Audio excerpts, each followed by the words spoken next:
After 4 years together, my fiance told me, "You don't deserve to be my wife." I just laughed and left.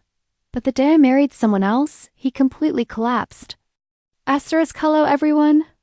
Before we start today's story, I have a small request. Please subscribe and turn on the notification bell so you never miss a new video on our channel. Your support means a lot to us. Where are you watching from?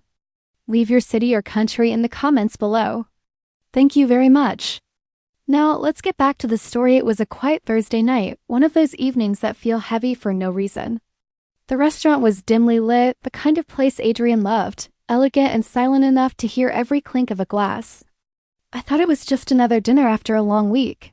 But when he looked at me across the table, something in his eyes felt colder than usual, distant, almost clinical. He had been checking his phone throughout dinner, sighing as if my presence bored him. I asked if everything was okay, and he said without looking up, "We need to talk." My stomach sank. I'd heard those 4 words before. But not like this, not from the man I had spent 4 years building a future with. Then he said it. "You don't deserve to be my wife." It wasn't loud or emotional. Just factual, detached, like he was discussing a business deal. For a moment, I didn't move. The rain outside blurred the window, casting fractured reflections of the candlelight. I heard the waiter's soft footsteps, the hum of quiet conversations from nearby tables. The world kept spinning, even as mine stopped. "I'm sorry?" I asked. Though I wasn't, I just wanted him to take it back. He didn't. "You're fine, Nora, you're kind. But you don't fit. My parents think you lack grace. You don't have the kind of background a wife of mine should have." I tried to overlook it, but it matters. The words landed like stones, heavy, deliberate, rehearsed. I realized then this wasn't sudden. He'd planned it. He'd invited me here to end us. I studied his face, the face I used to love. The one that smiled when I brought him coffee. The one that whispered plans for our honeymoon. The one that said forever. All gone. What stared back at me wasn't love. It was pity. For years, I tried to mold myself into the version of Nora he wanted, more polished, more refined, less ordinary. I changed how I dressed, what I ate, how I spoke. I had slowly chipped away pieces of myself, believing that love required transformation. But in that moment, all I felt was clarity. A strange, almost hysterical laugh escaped me. Quiet at first, then steadier. Adrian blinked, confused. "You're laughing?" he asked. "Yes," I said, voice steady. "Because you're right. I don't deserve to be your wife. I deserve to be with someone who's proud of me, not ashamed." I took off the ring, the same ring I once thought symbolized forever, and placed it neatly beside his untouched glass of wine. "Good luck finding someone worthy enough for your parents," I whispered. Then I stood, picked up my coat, and walked out into the rain. The night air hit my face like a baptism. Cold, sharp, real. For the first time in years, I wasn't the version of myself built to please him. I was just me. I walked for hours without a destination, heels clicking against wet pavement, mascara running down my cheeks. I didn't cry. Not really. The tears that fell were just water washing away the last pieces of someone I used to be. That night, I didn't lose everything, I reclaimed it. When I moved out that weekend, the apartment looked smaller than I remembered. It was as if every corner had been holding its breath, waiting for me to finally let go. I packed quietly, just a few boxes. My favorite coffee mug, the worn copy of The Little Prince Adrian once mocked me for keeping. The rest I left behind, 4 years of memories, and not one of them felt like home anymore. Nora, that was me, the woman who thought love meant sacrifice. At 29, I had already given up a career I loved to follow him. I used to work as a project designer for a small firm downtown. It wasn't glamorous, but it was mine. I was good at it. But when Adrian got promoted to a new branch across the city, he said it'd be easier if you took some time off. "I'll handle everything. You can focus on us." And I believed him. I thought partnership meant compromise, that stepping back for a while didn't mean losing myself. But a while turned into months, then years. I became the one managing our home, our schedules, our dinners, our lives, while he chased bigger titles. Shinier rooms, better circles. He loved the idea of being admired, the perfect man with the perfect FIANCE. Only later did I realize I was just another reflection of his image. Adrian was everything. my parents used to call a good catch. Polished, educated, a future CEO, but beneath the charm was a man constantly measuring worth, his, mine. Everyone's against an invisible ruler labeled status. His family lived in that same world of silent judgment. His mother, Veronica, was a walking magazine cover. Pearls, posture, and power. His father, Douglas, didn't speak much, but when he did, his words were gospel. I remember the dinner when I first met them. I was nervous, eager to impress. Veronica smiled and said, "So you're in design." How creative. I suppose you don't really need to work once you're married, do you? Adrian had just laughed and changed the subject. I should have heard what wasn't said. They talked about charity galas, country clubs, investment portfolios, things I didn't understand and pretended to find fascinating. I laughed when I was supposed to. I nodded when I didn't agree, and each time a little part of me shrank smaller. Over time, Adrian stopped introducing me as my fiancée Nora and started saying, "This is Nora, she's between jobs right now." Between jobs. Between versions of myself. Between pretending and existing. His mother would call and remind him, "Remember, reputation is everything. You need someone who elevates you, not someone people whisper about." He never defended me. He didn't have to. His silence said enough, by the time he told me, "You're not worthy of being my wife." It wasn't a spontaneous cruelty. It was the final act of a long performance I hadn't realized I'd been part of that night. After I walked out, I drove to a small motel by the highway and sat there until morning. No tears, no music. Just silence and the dull hum of the air conditioner. It wasn't heartbreak, not anymore. It was exhaustion, from trying to be enough. From mistaking endurance for love. The next morning, I texted him one last time. "I'll have the ring sent back. Don't worry, it won't ruin your reputation." Then I turned off my phone, walked out into the early light, and promised myself something simple but terrifying. I would never again let anyone decide my worth. The night I left, I thought Adrian would let me go in silence. He did in single quotes T. The next morning. There were 10 missed calls, 3 voicemails, and one long text that began with, "We can fix this if you just apologize." Apologize for what? For not being enough to fit his mold? For not bowing to his family's expectations? I ignored him. By day 2, the tone shifted. "You're making a mistake. You'll never find someone who loves you like I did." By day 5, it turned bitter.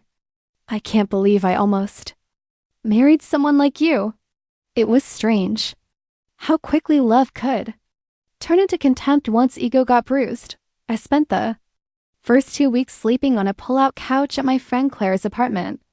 She didn't ask for details. She just made tea, sat beside me, and said, "You don't owe anyone your silence or your suffering." For the first time in years, I felt seen. Meanwhile, Adrian began his campaign to save face. He couldn't stand the idea of being dumped out among our mutual friends.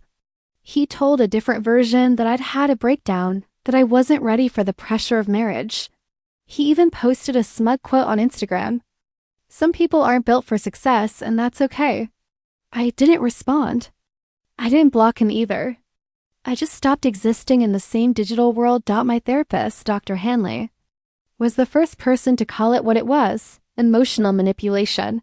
"He's rewriting the story so he doesn't have to face who he is," she said during our first session. "The only story you control now is your own." Therapy wasn't some cinematic breakthrough. It was small things: learning to eat regularly again, to sleep without replaying every conversation, to look at my reflection without flinching. I wrote lists. Little ones: buy groceries, walk to the park, don't text him back. Every checkmark felt like reclaiming a piece of myself. 2 weeks became a month. By then, the tears had stopped coming. Not because I was healed, but because I was tired of bleeding over someone who wouldn't have noticed. Adrian tried one last time. He showed up at Claire's apartment, hair messy, voice trembling with self-pity. "I was under pressure," he said. "You know how my parents are." I didn't mean what I said. I looked at him and realized I wasn't angry anymore, just empty. "I think you did mean it," I said softly. "You just didn't expect me to finally listen." His jaw tightened. He stepped closer, whispering, "You'll regret this, Nora. You're throwing away everything we built." I smiled, not out of spite, but from clarity. We didn't build anything. I just decorated the cage. He left, slamming the door. That was the last time I saw him for nearly a year. Those first 2 months were brutal, long nights, long silences, and an endless battle with my own doubts. But beneath all that grief, something new was growing, a quiet defiance, a voice that no longer trembled when it spoke. I didn't know it yet. But the worst thing Adrian ever said to me had just become the beginning of the best thing I'd ever done for myself. 3 months after the breakup, I saw Adrian again on Instagram. He was in Italy, smiling beside a blonde woman in a silk dress.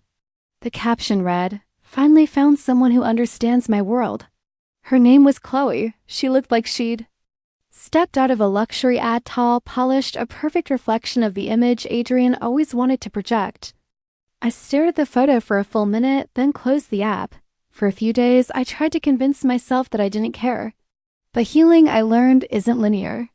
It's 1,000 quiet moments of progress interrupted by a single sharp sting. Dr. Hanley called it emotional detox. You spent years shaping yourself around someone who never saw you, she said during one session. Now you're relearning how to exist without seeking permission. So I learned small things. To eat alone in restaurants without feeling watched, to say no without apologizing, to stop checking if my phone would light up with his name. By month 4, I reconnected with Leah, my college roommate. She invited me to a small dinner with her friends, people who didn't know my history, who saw me as someone new. That's where I met Marcus. He wasn't the type of man who filled a room with charm. He was quiet, steady, with kind eyes and an easy laugh that didn't sound performative. When he asked what I did for work, he actually listened to the answer. I wasn't ready for anything serious, so I told him, I'm still healing, I admitted. He smiled. Then let's walk, not run. We started with weekend coffee, then hikes. Then lazy Sunday mornings where conversation flowed without expectation. Marcus never asked about Adrian. He never needed to compete with a ghost stop by month 6. I noticed something new. Silence no longer felt like loneliness. Meanwhile, Adrian's perfect romance started to crack. Chloe's posts grew colder, fewer photos, captions about focusing on my goals. One night, Leah sent me a screenshot. Chloe had posted a quote, "Sometimes the mask falls, and you realize you've been dating the mirror of someone else's ego." I didn't laugh, I just felt relieved. Not because he was hurting, but because I finally therapy sessions became less about pain and more about boundaries. I talked about what I wanted in a partner: respect, calmness, the freedom to be imperfect. You're not trying to prove your worth anymore, Dr. Hanley said one afternoon. You're simply living it. By month 9, Marcus and I had been comfortably together for 3 months. He met Leah and passed the unspoken test, the way a good man does, simply by being consistent. One evening, we were walking by the river, watching the lights shimmer on the water. Marcus squeezed my hand and said, "You look peaceful." I realized I was. Peace didn't come from revenge or validation or finding someone new. It came from learning that I could build a life that wasn't centered around being chosen. And for the first time in years, I wasn't surviving love, I was living it. By October, I had stopped keeping count of how long it had been since Adrian and I ended. What I did count were small things. How many sunsets Marcus and I watched from our balcony. How often I woke up without anxiety. How many mornings began with laughter instead of silence when Marcus proposed. It wasn't elaborate, no audience, no fireworks. Just the two of us sitting on the back porch, wrapped in a blanket as autumn wind rustled the trees. He looked at me and said, "You've rebuilt everything, and I'd like to build the rest with you." I cried, but not from fear this time. From peace. By November, the wedding invitations were out. A cozy winter ceremony, family, close friends. A few people who had seen me at my worst and stayed, and then the messages started. The first one came late at night. Adrian, I just want closure. Please, can we talk once? I didn't reply. A week later, I heard you're getting married. Congratulations, I guess. Do you ever think about what we had? Marcus saw me staring at my phone and simply asked, "Do you want me to block him?" I shook my head. Not yet. I need to know I can choose not to respond. But the texts didn't stop. They turned into calls. Dozens, then hundreds. I stopped answering unknown numbers. Marcus started holding my phone when I got anxious. On the morning of our wedding, my phone buzzed nonstop. 43 missed calls before noon dot by the time I stepped into my dress, a simple satin gown.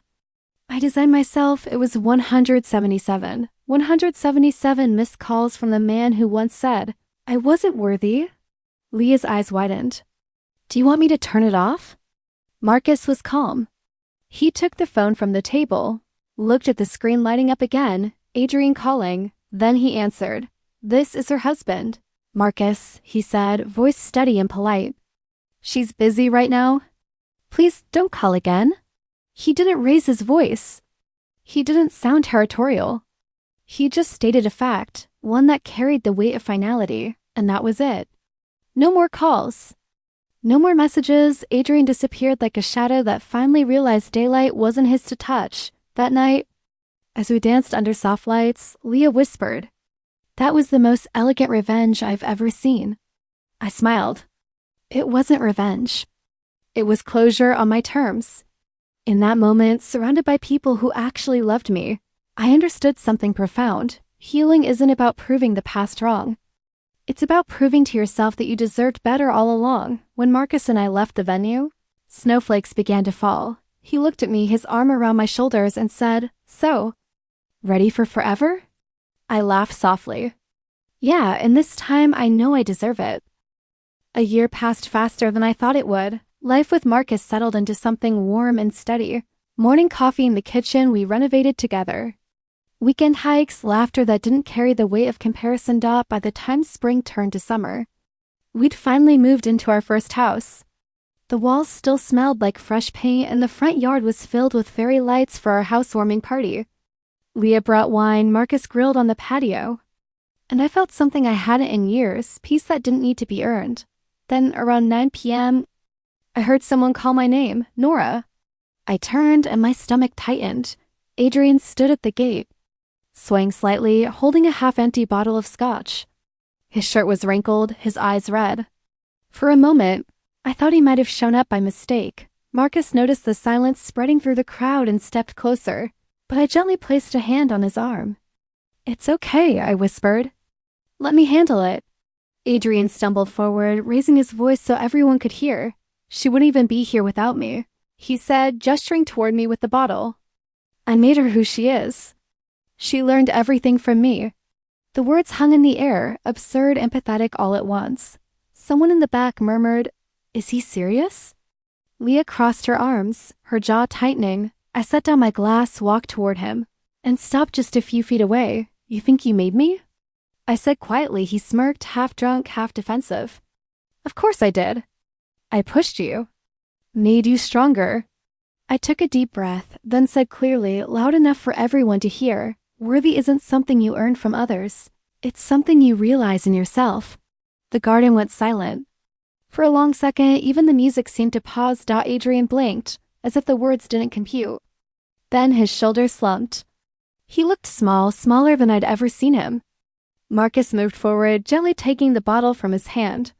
You should go home, he said, his voice firm but not cruel. Adrian muttered something under his breath, turned and stumbled out through the gate.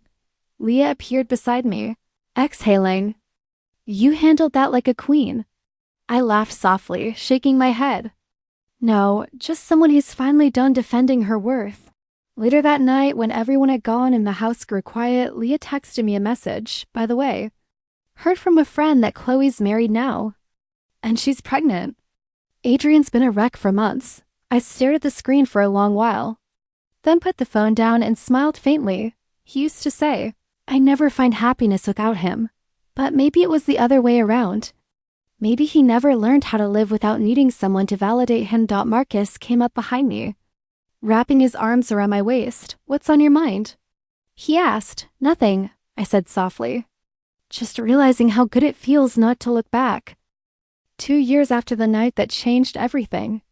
Life had settled into a rhythm I once thought I'd never have again. Marcus and I had a little girl now, Emma. She had his dimples and my stubborn curls. And somehow she laughed with her whole body. Our mornings were filled with the chaos of spilled cereal and soft lullabies playing in the background. I used to wake up wondering how I'd survive another day of pretending I was happy. Now I woke up wondering how I got so lucky. Sometimes when Emma napped, I'd sit by the window and think about how far I'd come. Not with bitterness, but with gratitude. It wasn't about proving Adrian wrong anymore, it never really was. It was about proving to myself that I was never broken in the first place. I started volunteering at a women's center on weekends, meeting people who reminded me of who I once was, scared, unsure, desperate to be enough. I told them what therapy had taught me, what life had shown me, that self-worth isn't something someone can give or take away.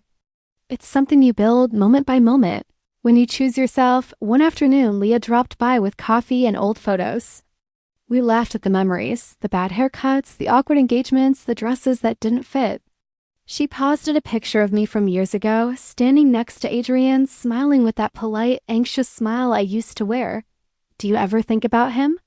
she asked. I shrugged, smiling faintly.